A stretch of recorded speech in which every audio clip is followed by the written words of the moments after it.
campaign. Okay. Way up until 1864, Florida was considered a bywater swamp state. It was not considered valuable to either side. Right. It wasn't until late into the war that it was discovered by the Union that Florida was producing the largest amount of beef from the cracker cattles coming out, and also the largest amount of salt. Okay. Due to the fact that they were collecting salt and boiling it down from boat coasts. Okay. And everything. And of course, two things that an army needs is food, being the beef, and the salt for preserving food for the troops in the field. The Union had already moved into Jacksonville and had set up fort over there. So Seymour was the commanding officer in Jacksonville at the time. He was told not to go any further than Jacksonville. He wanted to launch a campaign to the town of Columbus, which is now where Swanee River State Park is. Okay. There's a small town there. What was so important about the town of Columbus was the railroad crossing that was going across. It was the only railroad bridge going across the Swanee River into Georgia. And it was also where the Withlacoochee comes into the Swanee River. So it was also the only place for steamships to be able to get up. So it was a vital hub as far as cutting off supplies, getting into Georgia, and then from there being distributed all over the place. He was ordered not to make a march on to Columbus, to wait. He decided to go against orders, and he launched a campaign. He left out of Jacksonville with 5,000 troops. The problem is that when he made his march, he took the 7th New Hampshire, which was a unit that had been trained in everything with Henry rifles, repeating rifles. They were the new age thing that was coming on the line. When they came into Jacksonville, they were stripped of their Henry rifles. Those were redistributed to the cavalry. They were issued muskets. They didn't even know how to load or use infield muskets. They'd never been trained on them. So there was problem number one. The other thing is trying to make an overland march here on a single road that came in. So when he come in, the one smart thing he did was he put an infantry unit, and then right behind it a mounted artillery unit, which had never been done before. And then infantry and artillery, infantry, infantry, infantry. The last unit in this column of march was Pittsburgh Massachusetts. That was here. It's an all-black regiment. They'd already seen heavy fighting and stuff, and they were veterans. So when they come up online, they started their march on the 18th from Jacksonville. They made it as far as Barber's Plantation. They stopped, stayed the night there.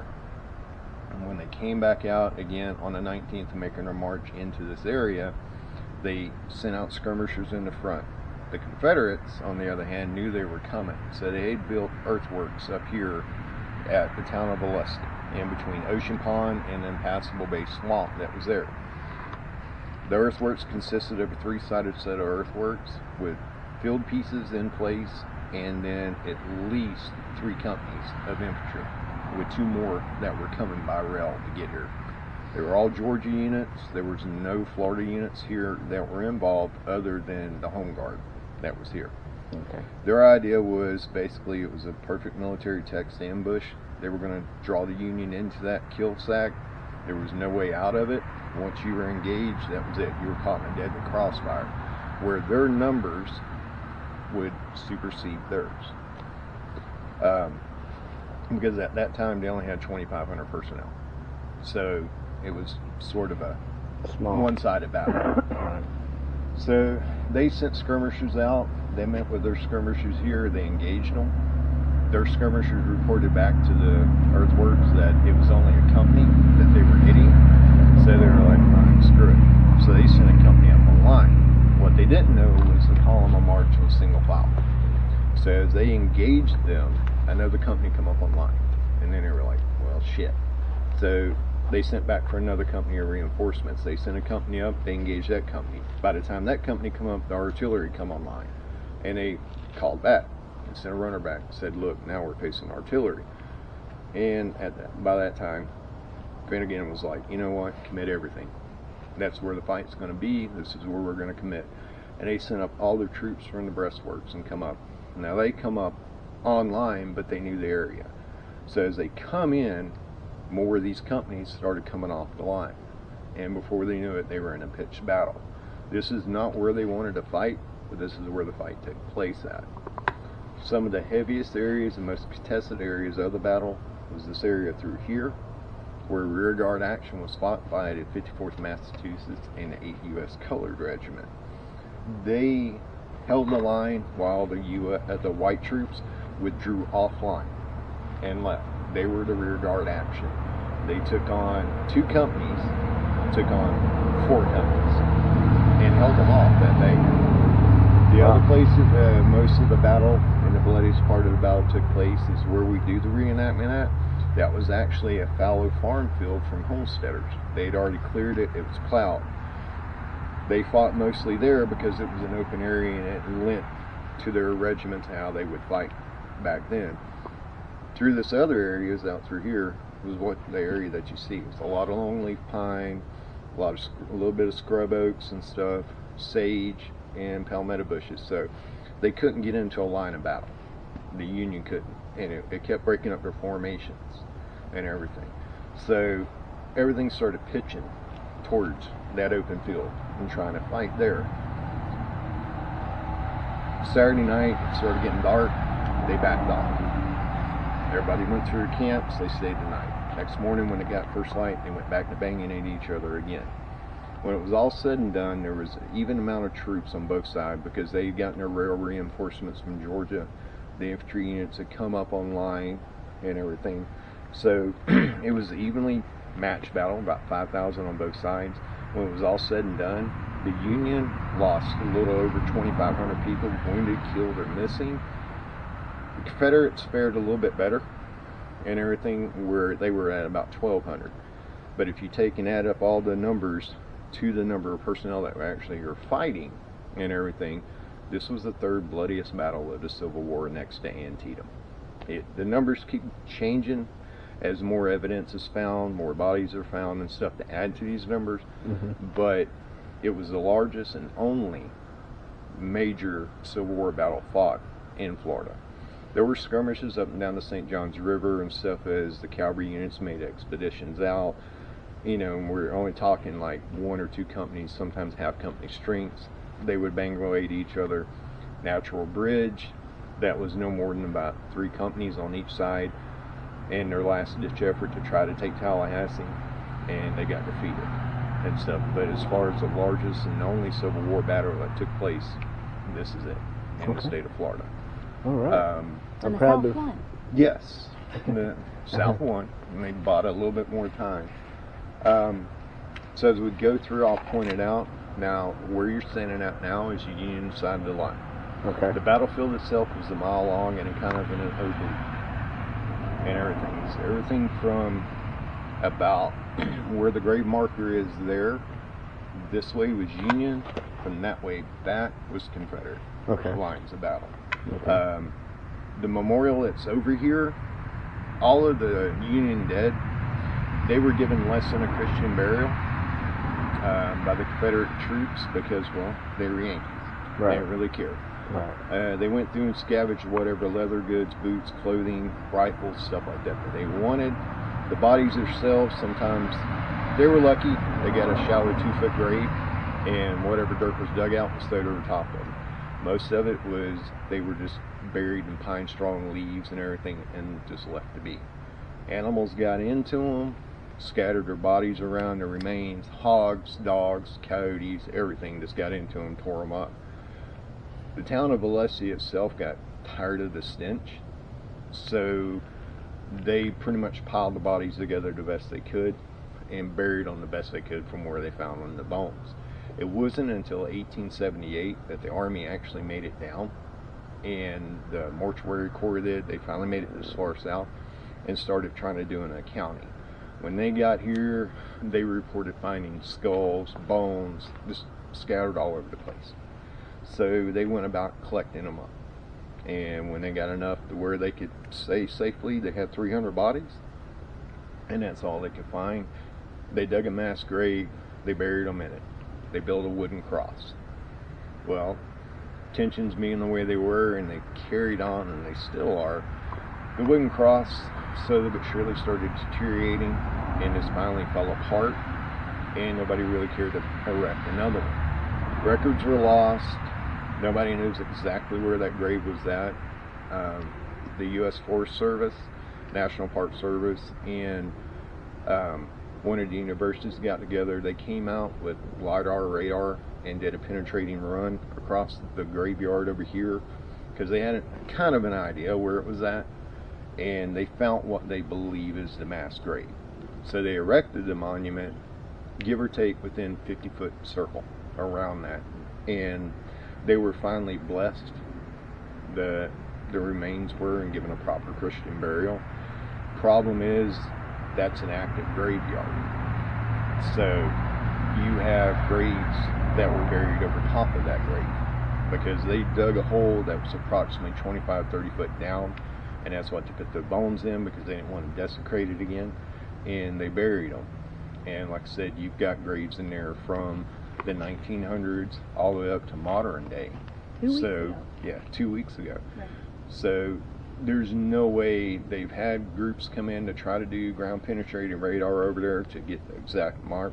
You can't, because it is an active grave site, so you don't know what's actually them, what's a modern day grave, and stuff like that. Wow. So that That's explains crazy. that monument. Across the road over here, we do have the exact coordinates for the Confederate mass grave. We're The trying state's to in work get that. getting that property so we can add it to the park and get a monument put up over there, but they won't disclose where that is because they don't want anybody over digging and trying to get souvenirs and stuff like that. And if I'm not mistaken, was that not also the USDT hospital grounds Yes. on this side?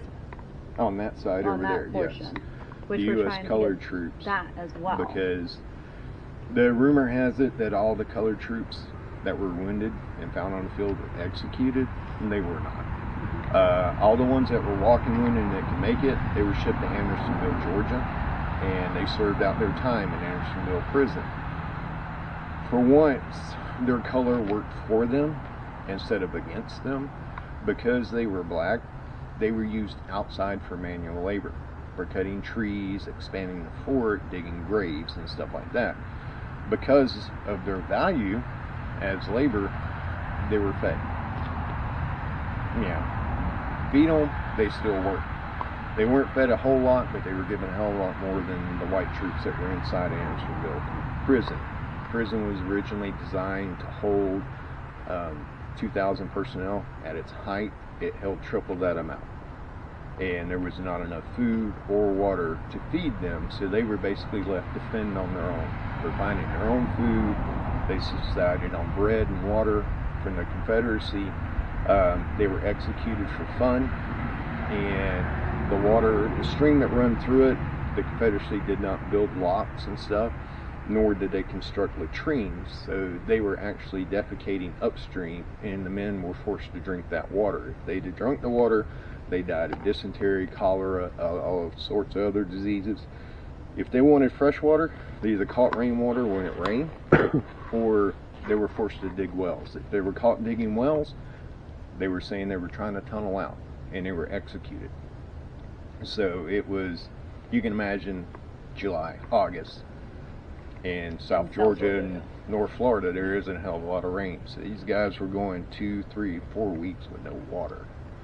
So it was better to be black at one point and be outside and have food and water and be treated different and given medical care.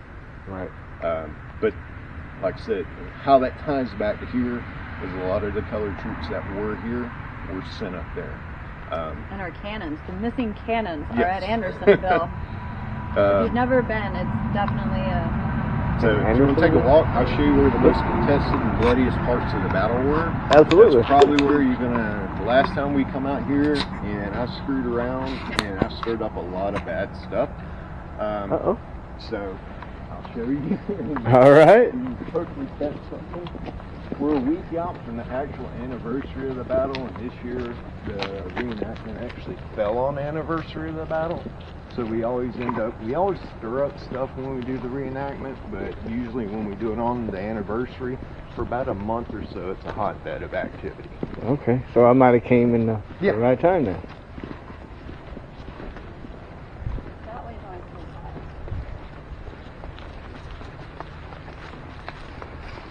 So there were 2 approaches that came onto the field here, and part of the road's still there. They came down the side of the railroad bed, and then when we get further down, I'll show you where the scar is for the other railroad.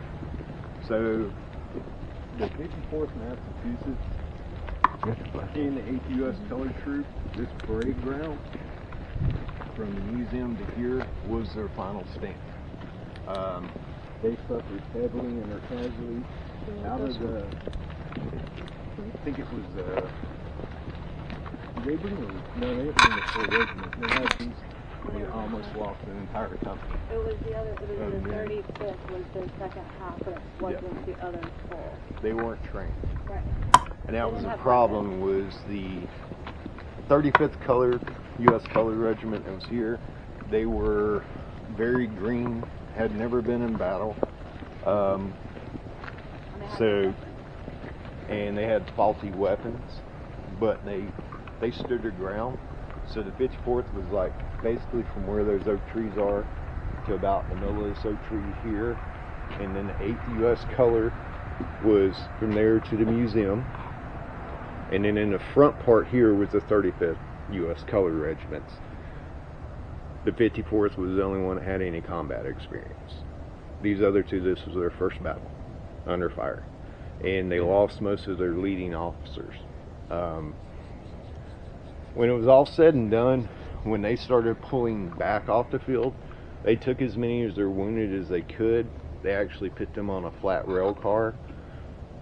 Train started out. Train broke down about 2 miles down the track. They were still being pursued by cavalry. They hooked what horses they could find, ropes, chains to the train, and hand pulled locomotive and 2 flat cars of wounded all the way back past Sanderson, the barber's plantation, because they didn't want their wounded falling into the hands of the Confederacy. Wow. Miraculous act. Yeah. Their Sergeant Major won the Medal of Honor here. He was shot 4 different times, but would not give up the regimental colors. He carried them all the way back.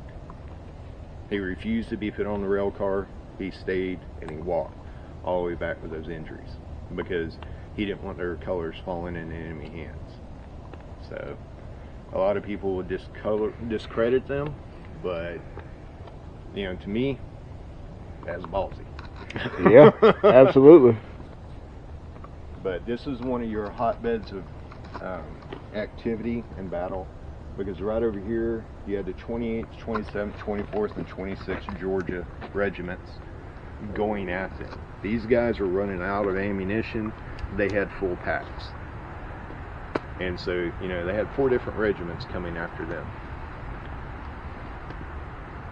But they gave no ground and no quarter to the people that they were fighting. I keep getting in touch with something.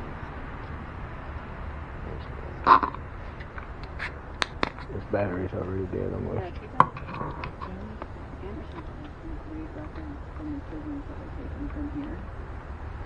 So no man's land would have been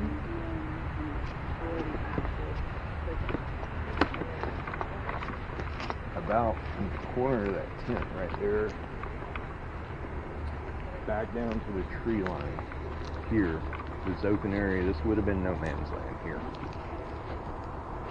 But you would have had Confederate troops all the way up to the oak trees here, all the way back to the pine trees in line of battle, banging away at these guys over here.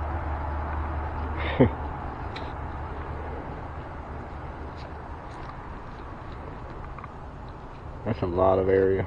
Yeah. When you consider the whole thing was a mile long, it was, yeah. That's crazy.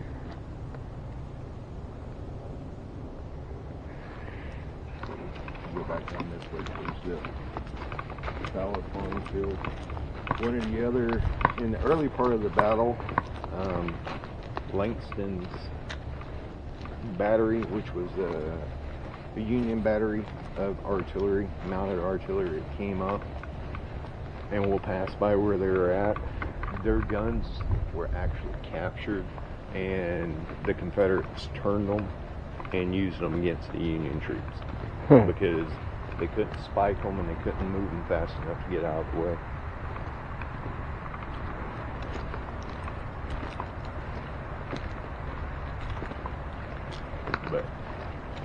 Yeah, if you imagine just a sort of an oblong running like that and through this area. The other thing that really hampered their lines was there's a swamp up here. So they couldn't fight through the swamp, they had to fight around it. So it was a bend in the line, if you want to call it, or a choke point that they couldn't get around. The thing about it was the Confederacy knew the ground. They knew the area they were fighting in. They'd already scouted all this out. They'd already built the earthworks and stuff like that. These guys were coming online with little to no information. They didn't know their terrain. They didn't know their territory. They didn't know where they were coming. They'd already sent a couple of cavalry skirmishers and scouts into the area, and they were pretty much kind of repulsed out. They had sent I think it was a week or so or whatever before the battle, a unit had come in, and the mayor of Lake City had talked to them and said, look, we're not going to resist, we're not going to give you any problems, we don't want to fight in downtown Lake City, or what they used to call Alligator Town. So he convinced them to leave their weapons on the outside of town. So they stacked arms, being nice and polite, and came in, and the townsfolk took their weapons and threw them in the middle of the lake up there. So when they went back, they didn't have any weapons. So they went back. But this whole area through here was definitely pro-Confederacy. But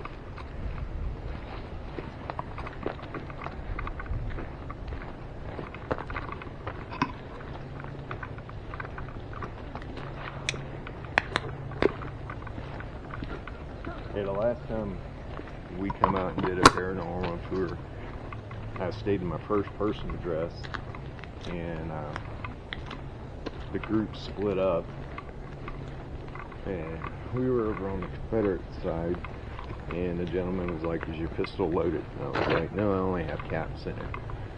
And he goes, shoot it. I was like, sure, whatever. It was like 70 degrees that night, so I racked off about 6 rounds. Within a minute, the temperature dropped 10 degrees where we were standing at, to the point I could see my breath. And then all their EMP meters went nuts.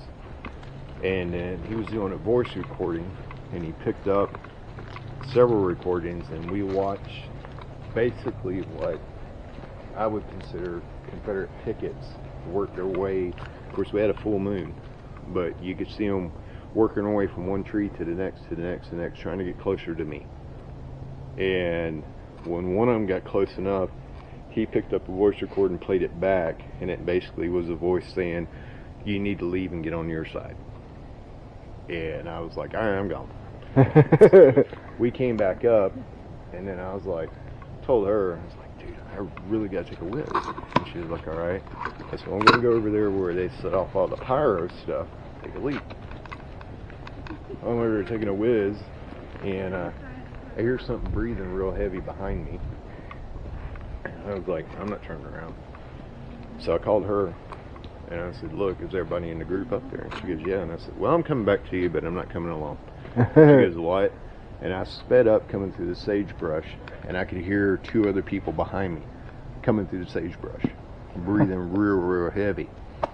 And they started up the road, and of course I had the metal heel plates on my cab boots, and I could hear 2 other sets of cab boots, heel plates, hitting behind me. And the guy recorded it, and he later told us, he goes, he had 2 orbs on each side of him. And the only thing we could think of is I'm an officer, so it was orderlies trying to keep up with me coming up the road. Huh. But after that, I told her, I said, man, we're going home. They can stay out here as long as they want, and I'm leaving. Yeah, I'm not worried about ghosts, but I know angry spirits can do mean things. Right. Absolutely.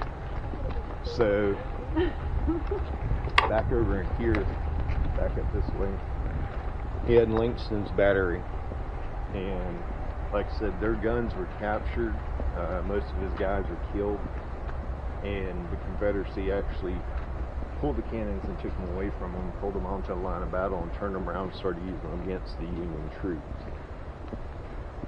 But the worst action was down here on the field, and it was all because of miscommunication. So when they come up on the line and they finally started, the Union troops could get to where they were starting to form their lines of battle in this open farm ground over here.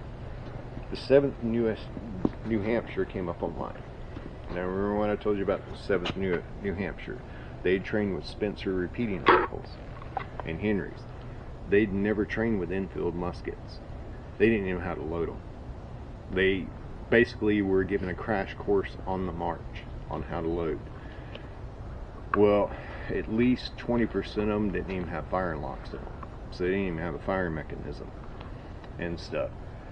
When they come up on line, when they came in, their commanding officer misunderstood the command.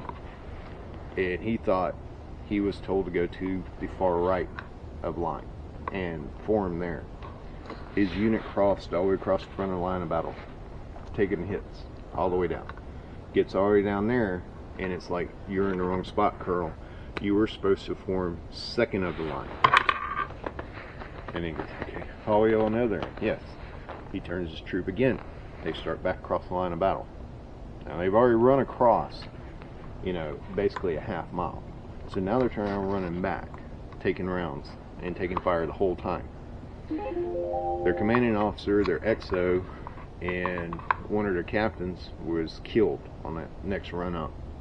They get to the 3rd line of battle, and it was like, no, you're not supposed to be here. You're actually supposed to be 3rd line of battle from the right. So they broke again, started back down, and by the time they made it to where they were supposed to be at, their unit had over 50% casualties. And by the time they got there, they were so exhausted, they were finally pulled off the line to reconstitute without even getting any shots off. So, Wow. yeah. Just a lot of miscommunication. The Union center of line and the Confederate center of line and over here. The Confederate center of line ran low to the point of being down to 1 round, sometimes 2 rounds apiece for their 2 center companies. They were running out of ammunition. Instead of breaking line and pulling off line, they stayed in spot and was scavenging how much ammunition they can get off the wounded or the dead to keep firing back. The Union finally figured out, hey, these guys is firing the center is slacking off. Let's make a run for it and see if we can break their center. As they finally figured this out and started to push towards the center, they got the supply train up and rearmed them. So it caught the 2 companies that were pushing through the center out in the open. And then they got hit with a full palisade of fire from those 2 companies in front of them and everything until they were repulsed and pushed back. And that's when they finally decided, we're going to pull off the line of battle. And all the companies would pull back. So part of the original road comes to this area here, the old Olustee Road. So when Seymour got about a half mile up, the road forked from the railroad line. There was a road that way. So he actually split his line of battle. And that's kind of what saved a lot of them, but it was also what confused the Confederates, because these guys beat these guys up here on the line. So this is what they originally thought when they seen that one company come up on line and they started, and then the other company come up on line and they started fighting, and then the artillery come up on line over there, Langston's battery, and they started opening up, and that's when they realized they kind of screwed up. But at that point, it was, game on. All right. No turning back. Yeah. Just walk.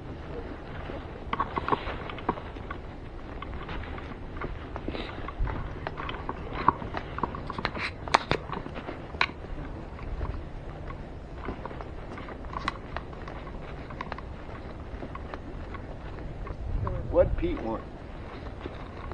He was just doing my job. So yeah, this is the block right line. So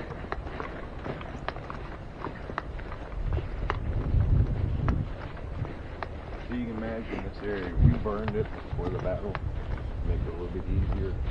But you can see how choked up it is with palmettos and stuff. These long leaves would have been thicker. Yeah. We had a long leaf tree up there in the parking lot that we were standing in, but across the road, it got hit by lightning, and it finally died, and we removed it, and we actually found mini ball scars in the tree. Wow. And the tree was 35 years old, so it was standing here during the battle. Some of the older trees that are around here were still here during the battle.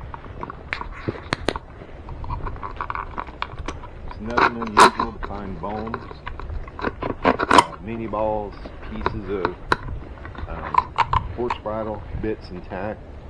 In 2015, we had a wildfire over there where Langston's battery is at. We actually named it the Langston Fire. And part of our briefing before we went in to fight the fire from the U.S. Forest Service was to watch out for unexploded ordnance, because there are still cannonballs out here and stuff like that. But we couldn't even bring in plow units to put lines around the fire. We had to use mulchers, and we ended up doing a back burn because this whole area is considered an archaeological gravesite. So they didn't even want us during a wildfire to disturb the ground. Right. That's how picky they are about things around here. I mean, it's a good thing, though. Yes, it is. It's a very well preserved battlefield. The biggest misconception everybody has is the field that we're going up to was the main battlefield, and it's like, no, this whole area through here was. So we're starting to angle towards the Confederate lines, but it will also bring us to the center of the battle. Okay. Okay.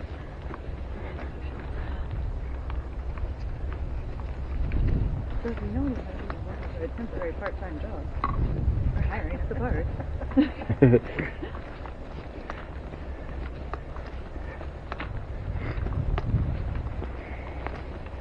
Last time we were out here, we had glow in the works later in the night and stuff through this area. The temperature out here is usually always about 5 to 10 degrees in difference, depending on how close to the anniversary of the battle that we are.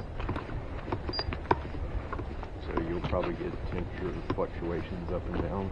Right now, it's showing 55.2. It's starting to drop too. As we approach to the field, it'll probably start to rain and everything. It's already starting to drop. It's already 4.3. It's already dropped 1 degree. They were banging away at each other through this area. Uh-oh. Oh, will you plug that, please? Sure. Really thank Okay. That wasn't a piece of equipment.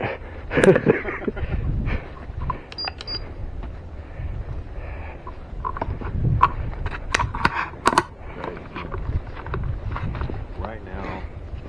Oh, getting the EMF reading. And it's been on 00 the whole time. It just spiked up to 0.2. You would have, during the battle, this would have been close to the left of the center of the line, and once we get down here you'll see it, but just on the other side of those copse of trees where you see that little reflection back there, that would have been the Confederate units, and they would have been spread through here. I think this was the New York regiment here that would have been engaged with the 24th Georgia. They would have been straight across from there. Okay. So you would have had casualties and stuff all through this area here.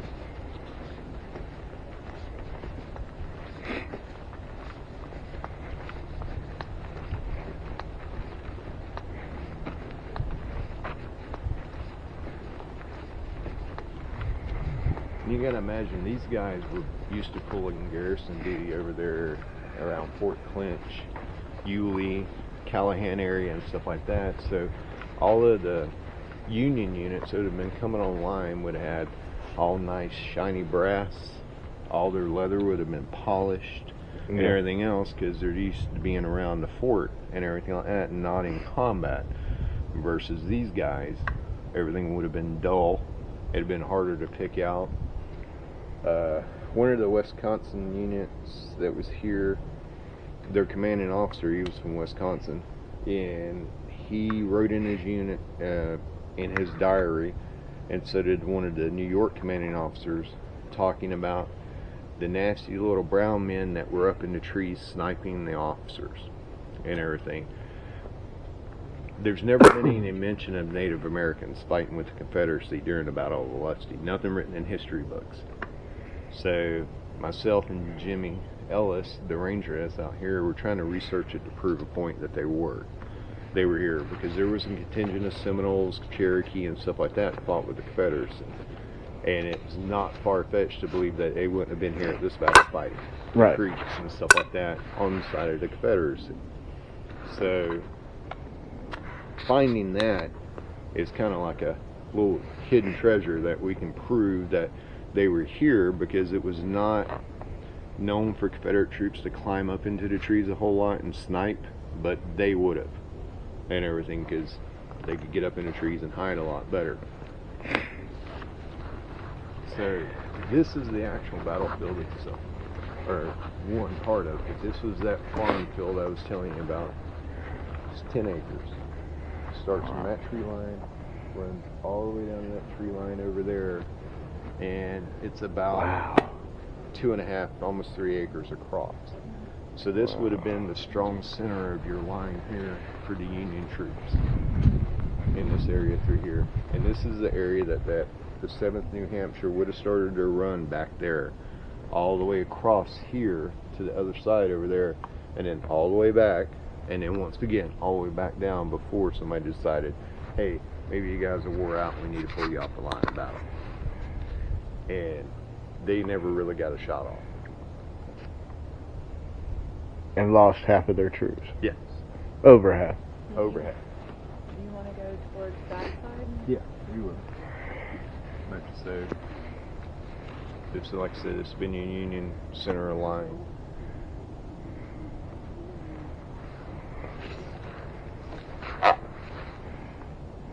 Oh, they just got a big spike. 2.4. Yeah, this has been the heaviest part of your casualties through here. This is the second bloodiest spot on the whole battle through this area. You also, back over in that area, was the original servants' quarters and stuff like that. So any of the Union colored troops that had been injured or whatever, that's where they were taken to be treated. Part of them up back over in that area behind those pine trees up in there and stuff. Okay. Whatever treatment they would get as far as the fact that they were colored. They were held in line to the back of the line from the white Union troops that were here that were injured and wounded that they were taking care of. So once they got done, the doctors did treating them, then they decided to go treat them. So those guys would have laid there for several hours or more with wounds and whatever until either they died of their wounds or actually got treatment. And then treatment could have been anything from stick your thumb into this to whatever, because it would have been Confederate doctors that have been working on them. Toward this side is your Confederate line. Back over in that tree line, just on that other side right there, there's a couple of roads you can walk down. Yeah. The cavalry skirmished up and down through there, dismounted and mounted cavalry back up through this area. They didn't really fight out in the open a whole lot, but they were kind of banging away through there around the edges, and same up on this edges. So basically right inside the tree line. Yeah. So no man's land for this part of the field, if you want to call it that, would be about where our mobile stage is, kind of that way off to an angle and back up this way. This would have just been the open area and stuff. The Confederate troops, the Union troops made it as far as about to the end of the bleachers on their push before they were pulsed back. Confederate troops came out and they mistakenly thought they were going to be engaging cavalry, so they did the form a square for defensive cavalry, but then they realized it wasn't cavalry, it was artillery they were facing. So that's where a lot of their casualties come from, because artillery zeroed in for the squares and started blowing the squares apart before they could get realigned and get back in the line of battle to fight with. There was a lot of mistakes made in this battle. Like you Could said, have went either way at any point. It was just that the Union has finally had enough of it and backed off. like you said, a lot of miscommunication. Mm-hmm.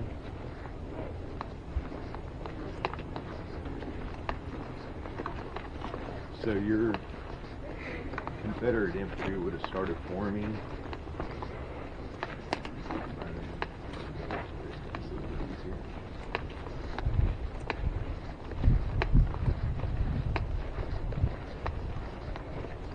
They made a push as far as about right here, where the edge of this the square is that we call it. That's where the pyro guys set their stuff. It's actually an area that archaeologists deemed okay for us to be able to blow dirt up and everything like that, not getting any problems. Right. But the Confederate troops made it up to that point here. This is as far as this way they advanced in. And it was just kind of a swinging battle all the way up and down. But right around where that square and all that stuff is, that's where they actually formed their square, thinking they were going to defend against mounted cavalry. And what it was mounted artillery. So they come out, spun their guns around, didn't even unlimbered, and started opening up on them. Wow. Canister shot, solid shot. The Confederate artillery, when they come up on line, they lined up towards the back here in a tree line in this area, because artillery wasn't any good in the trees, but with this being open, it matched more what they were used to. So the Confederate artillery units lined up over and through here and started shooting back, doing counter battery fire and infantry fire. We can walk out there. One of the areas where one of the biggest spikes is like right up in this area over here. Okay. I'll set my REM pod down. Oh, I just seen something right across there. Someone got it. I don't think it was an animal either. No.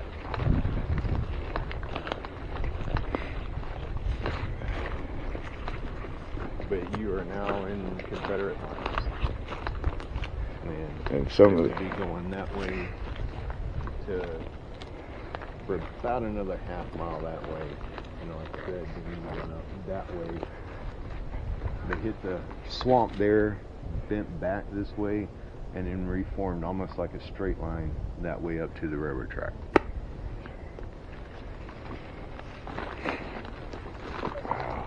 Figured I'd just show you where some of the worst spots are. Like I said, we'll probably be leaving soon, but at least you have an idea of where to look around at and everything. yes, sir. I appreciate it. Oh, no worries. And it's also good to get accurate information rather than me trying to read something and saying something wrong. And like I said, this all was over the bridge have you ever been out to Swanee State Park? Yes, sir. You know the railroad bridge that's there? Yes, sir. That was the bridge they were after. That was the one they wanted to blow up. If you walk over towards that bridge to the river overlook, you see the hills and stuff. Yes, sir. That was actually Confederate earthworks, and they had cannon there, so they could Wow. protect that bridge Right. from gunboats and stuff like that. But the shoals upriver prevented boats from going too much further past that and everything. But the Confederates wanted to hold where the Withlacoochee and all that come in that railroad bridge, because they could transport goods north and everything like that. Right. The funny thing about it is Florida, all the troops that Florida raised were actually taken out of Florida and sent to the Army of the Shenandoah. They were actually part of the Army of Tennessee, and they rarely fought down in this area at all. They were mainly up around Chattanooga and stuff like that, the Cumberland. That's like one of the things the guy had set up on the bleachers one year, and the thing just completely went nuts. It stayed running. Well, we're gonna see if anything happens there. If there's anything out here, feel free to touch that.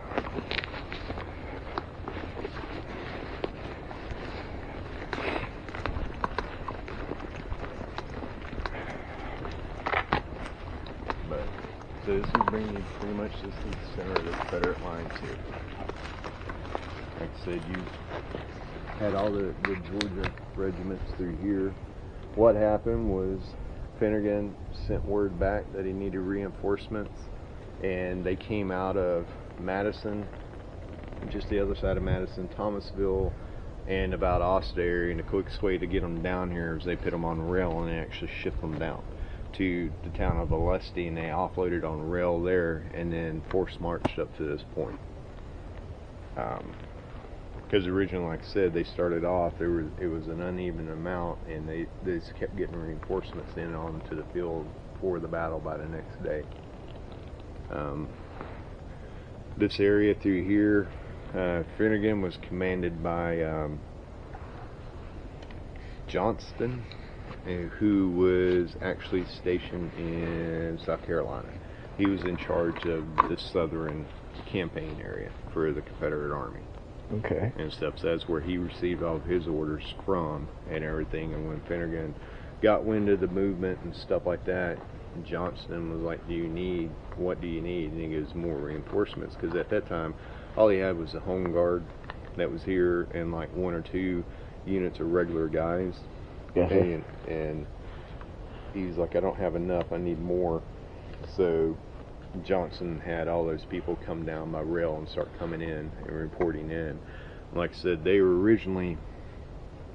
had a kill sack set up, and we just found the breastworks a couple of years ago, and forestry's working on trying to get them uncovered, opened up, and they're going to make that an area in the town of Olustee that you can actually go visit and see. But if you've ever been to Ocean Pond, when you go in, there's a road to the right. If you turn right and go down, you'll cross what looks like a ditch. That's actually the breastworks. They dug them from Ocean Pond all the way up to Impassable Bay, almost like about a mile long. That's just long. about my hand. Yeah. And everything. But like I said, it made it a point to where there was no way once they committed that they could get out. They were just caught in a massive crossfire there. But the battle developed here through miscommunication, and they were like, screw it, let's get it on. We'll see what happens. Okay. Had the Confederacy lost, town of Columbus would have fallen.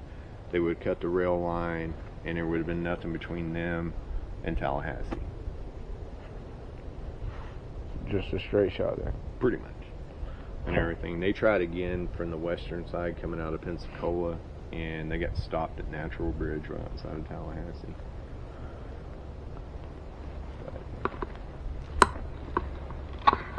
Standing right over here last time I shot my revolver off, but you can see the depression.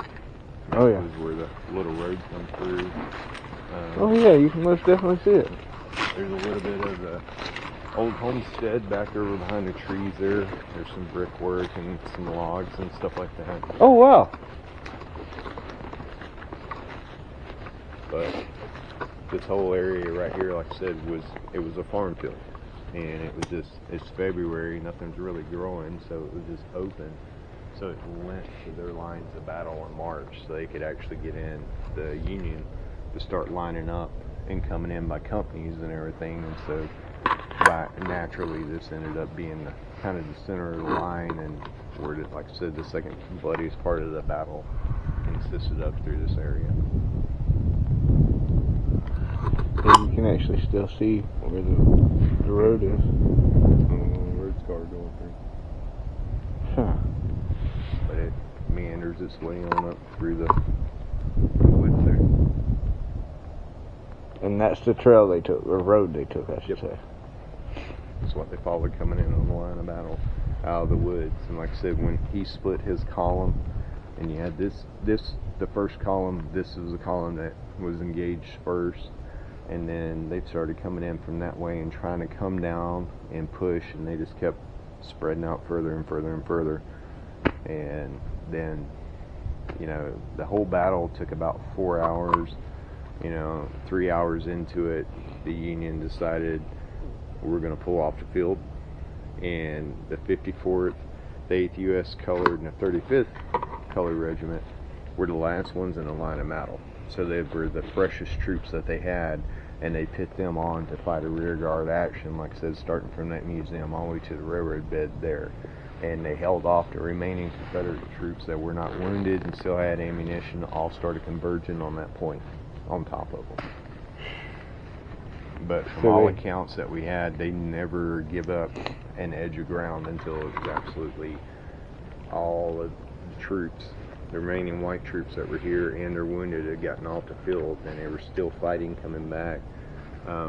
Cavalry did pursue them, but not heavily, all the way up to Barber's Plantation, so they were being sniped at the whole time, and they were still fighting all the way up to that point and losing people. All the way up until they left. Yep. And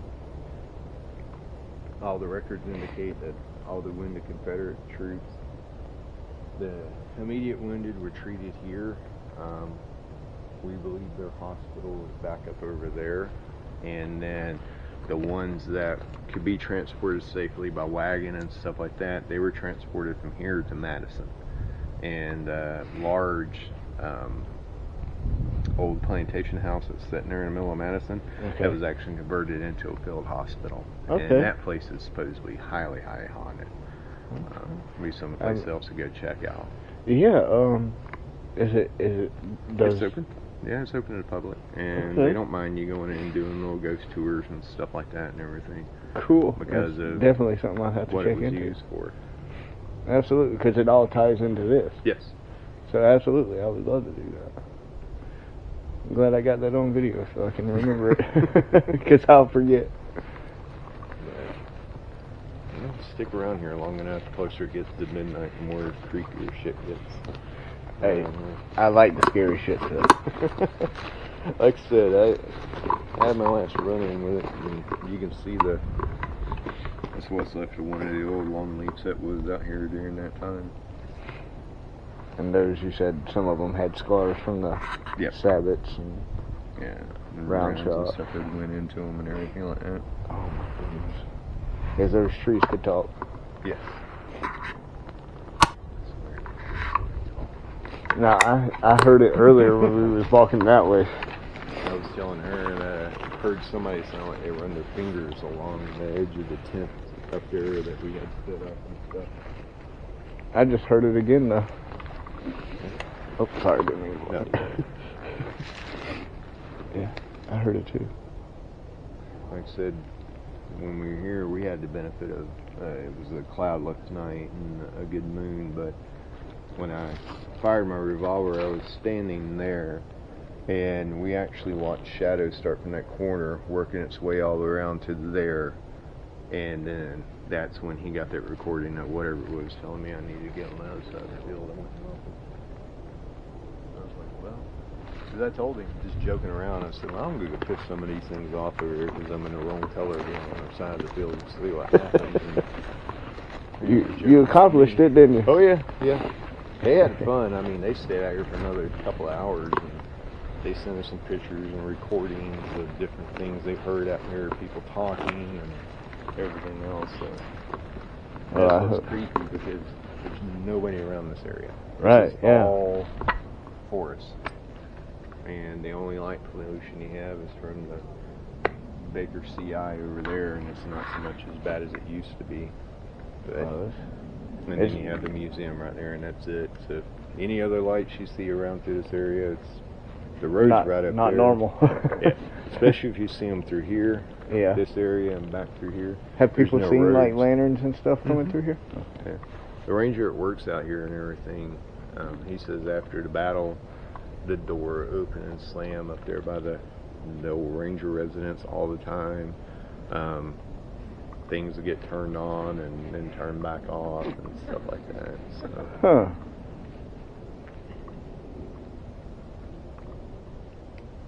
But feel free to look around out through here. I wouldn't venture too far out into the wood line with it being dark. Oh, you know, yeah. over there, at least you find Coyotes or something? Yeah. At least this way, you know, to go back towards that way, hit Yes, the sir. hard top, take a right, and Yes, it'll take sir. you right back up to the front. And not only that, there's all the lights right Yeah. there. So Just be careful of the swamp, right? Yes. And just watch where you step for the occasional gopher hole. You don't snap an ankle or something.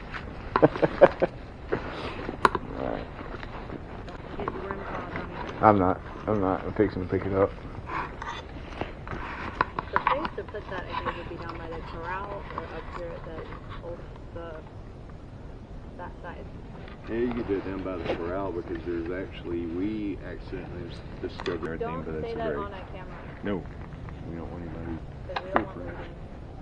Gotcha. I got you. I'll take that out. But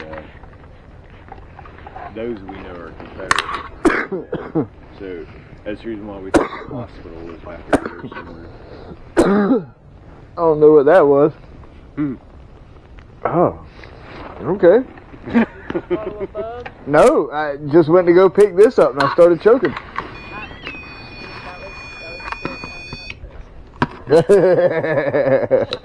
But the horse corrals, you will find the main road that runs through this way. Yeah. Hard top.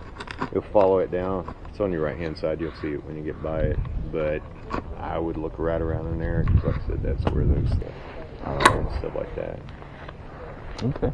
And we're pretty sure that's close to or near where the hospital would have been for the Confederacy. So Okay. those are probably 3 departed souls that just got put there and buried. Aw.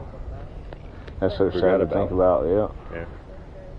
And Thank don't God even for know. dog tags. Don't care, we saw that. Oh, there was dog. Oh. No, there's nothing identifying. Oh. So you don't even know if it was actually part of the battle or part of No, we somebody that actually- lived there. No, actually, no. It was because of the injury and the wounds, Gotcha. the skulls and stuff like that. They were here. They fought in the battle. And like I said, they were about 90% sure they were Confederate troops. Oh man. They used to actually, some units carried wooden toggles with their names inscribed on it. Yeah. Like the modern dog tag. And some troops would actually write their name and their hometown, and they would pin it inside their tunics. Okay. So that way, if their bodies was found, somebody could identify them and knew who to ship them to. Right. And stuff like that. But it wasn't a common practice, so a lot of the missing troops were actually people that were killed on the field of battle, but nobody had any way of identifying them unless a friend actually said who they were or whatever. If they So, stuck around If they stuck around. or made it through. Yeah. It's crazy. They lost so many lives there.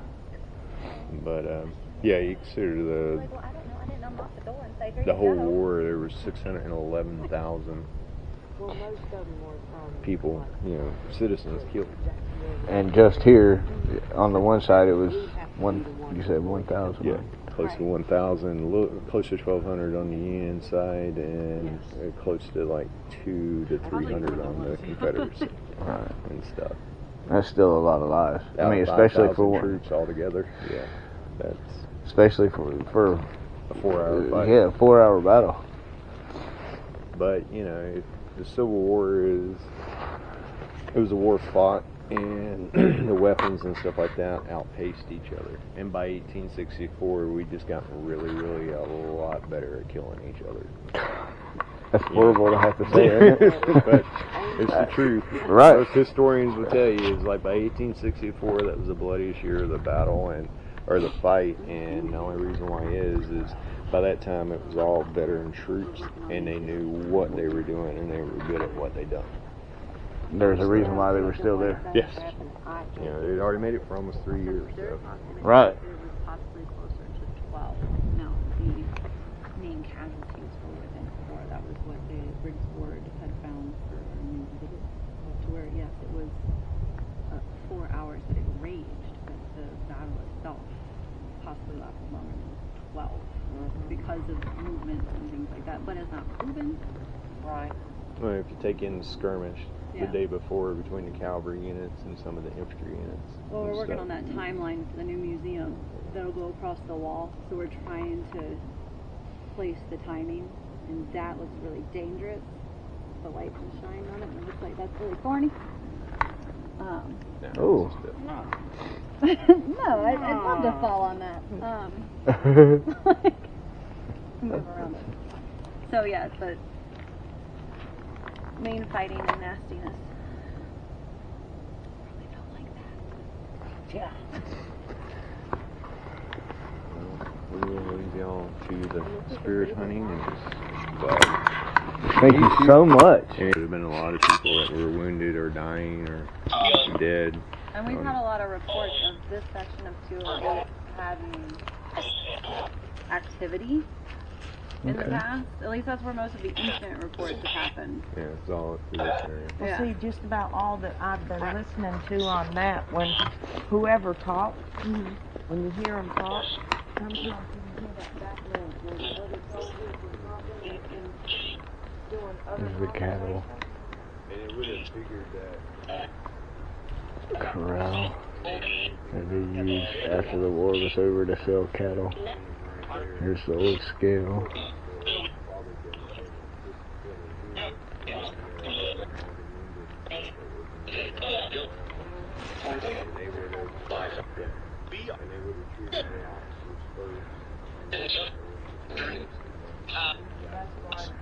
So corral.